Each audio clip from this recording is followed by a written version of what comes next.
The new Pixel tablet is a device I've been wishing Google would make for years, ever since some of the first smart displays started shipping. What they've done is they've created an all-in-one smart display and tablet, giving you always listening voice commands and a digital picture frame with a fully functional tablet that can be magnetically attached or detached from the stand to let you browse the web or play games on a big screen.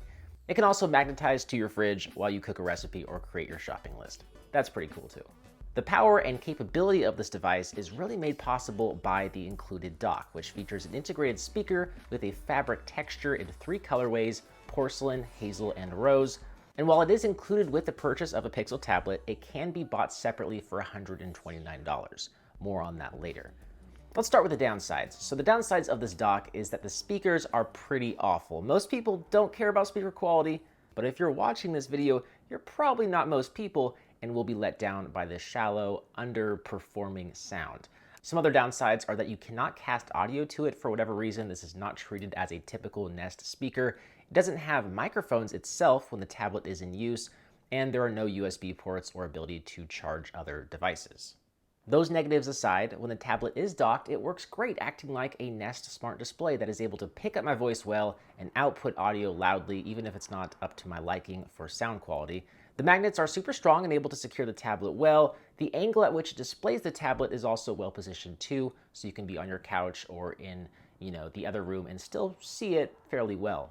You can have it act like a smart display, so you can have it display photos from your Google Photos library. You can ask questions for the Google Assistant to answer, like what is the weather? The list goes on, and that is one of the coolest things about this device. But what separates itself from the other smart displays on the market is its ability to pop off from the dock and function as a completely standalone tablet that is actually pretty good.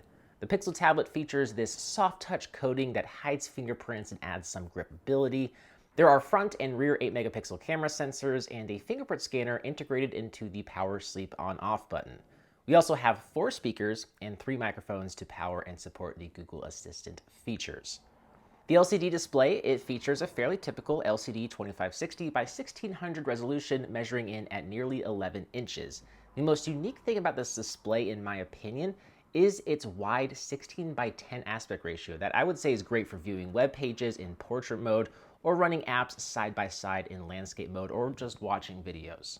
And that leads me to the performance. So it's being powered by the Tensor G2 chip, the same chip powering the Pixel Fold and the Google Pixel 7. It's a very capable chip, and it's capable of maintaining a smooth experience. Everything was buttery smooth. Even if it wasn't the fastest experience in the world, this tablet doesn't offer the fastest experience when loading apps or navigating the system, but it does offer a smooth experience, which is more important, I think, than just sheer speed. You can still multitask at ease and play some fairly demanding games without a hitch or without much lag or stuttering. And since this device is going to reside mostly in your home and probably stationed on the dock, it's neat to see that this device supports multiple users. So if this tablet is in a shared space, like it probably will be, you can create separate user profiles that are password protected so each person can have their own experience. There's also a guest mode and a mode for children to use as well. Pretty neat, nothing super new here, but still worth mentioning. Like I kind of alluded to earlier, where you might run into some problems is running super graphic intensive apps like photo and video apps and playing some super demanding games with high fidelity.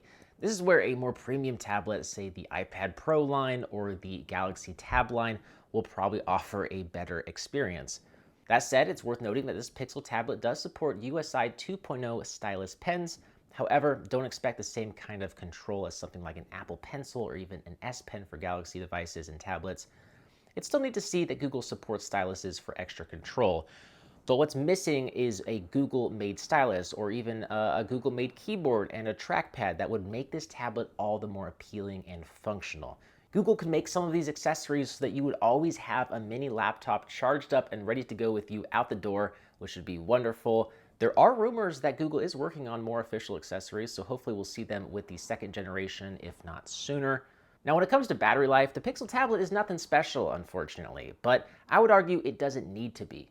Google says it can get 12 hours of battery life, but you'll realistically get between 6 to 8, give or take. It really depends on what you're doing with it. It's not much of an issue, though, because it can be charged up so darn easily by sticking it back on the dock. that you won't really have an issue with running out of battery. And there is a USB-C port if you want to, charge via a cable. For $500 with the inclusion of a dock, the Pixel Slate is a fairly well-priced tablet in my opinion. It offers a solid Android experience, even if there are still a lot of apps not optimized for tablets, and it has enough power to run most of the apps and games that you throw at it. While I would like to see some more Google official accessories, and I do think they are coming, Google did a great job designing the dock to turn this tablet into a useful smart display when it's not being used. Honestly, most of my tablets just collect dust. I'm more of a laptop and a smartphone guy, so it's neat to see that this tablet, when I'm not using it, can act as a smart display that I will interact with and use on a daily basis. If the sound quality of the dock were improved, I think the $129 individual price for a dock could be worth picking up a couple more to scatter throughout your home. But as it stands, it's a bit too pricey to buy additional separate docking stations.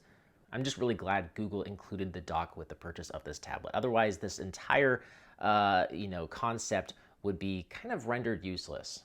So if you're in the market for an Android tablet and have a living situation that could accommodate an always listening smart speaker with display, I could absolutely recommend the new Pixel tablet. What Google has done here is pretty genius. I really hope they continue to release new iterations for years to come, as well as some first-party accessories like a keyboard and trackpad and a stylus.